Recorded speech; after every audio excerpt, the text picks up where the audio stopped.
Hello and welcome to this video, we're going to go over very quickly how to read your report in a super brief, very high level way, and where to look first to kind of put out the fires in the gut. So first and foremost, you'll see this top section, which is displaying the overall score, which is a score of 1 out of 10, and this is your weighted average between these 4 pillars. And these sections represent the main pillars of gut health that we've determined to be the most important factors in determining your overall status of your gut health in general.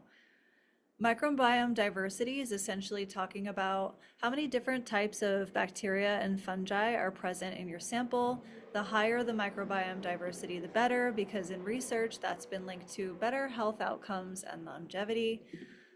The phyla balance is talking about our main groups or families of bacteria and fungi, and we want to know how they relate to one another in the gut, because if you think of your gut as a giant parking lot, there are certain types of bacteria and fungi that should be taking up the majority of those parking spaces.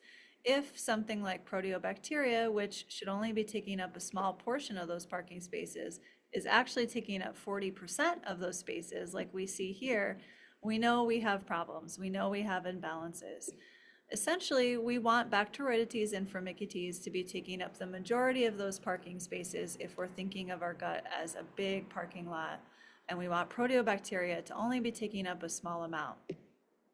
These first 3 groups of bacteria are bacteria. They are families of bacteria. The Ascomycota is our phylum or family of fungi that's present in the gut. Our beneficial species are our anti-inflammatory, protective, our good species that we want present in the gut in the amounts that fall in the ideal ranges. If you have a smiley face and your arrow is pointing to the green section of the bar, that means your levels are good, they are in ideal range, they are right where we want them. If they are in the red with a red frowning emoji face, that means there's room for improvement, and we want you to try to get those into normal levels. If they are orange and have kind of this not smiling, not frowny face, that means there's okay. You're not necessarily in ranges where we want you to focus on it, but there's room for improvement. We essentially want as many of these, because these are our beneficial species, these are our protective guys, to be within the green ranges. And we want as many of these, which are our pathogenic species, these are the greedy guys is what I call them. They are gonna, if there's room and space, if there's space and food for these guys to have in the gut, if there's parking spaces that are open, these guys will come in and grow and thrive and push everybody out. So we want also these guys to be in the green ranges too. Here's where to look really fast if you have some fires to put out. The most common fires that I see are first and foremost in the phyla balance. Proteobacteria is our indicator of inflammation and imbalances in the gut. You'll see that here under the phyla balance. And it's a very common finding in our reports that this proteobacteria is elevated, but if it is in your report, that means there's some kind of inflammation or imbalances happening in the gut. So that's the first place that I look to kind of see what the major issues are. The second place I look is under the pathogenic species.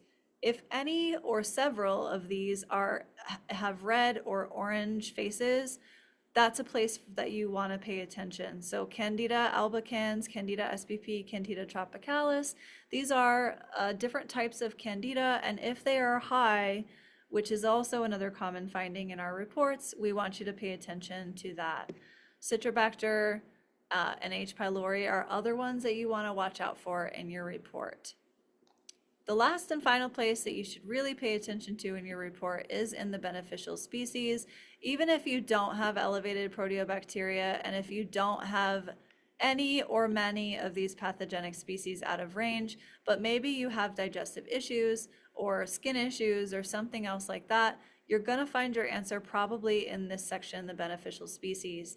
If these species are not well resourced, meaning most of them are not in the green, that is enough of a problem on its own to cause symptoms and problems in some people. So you might fall into that handful of people.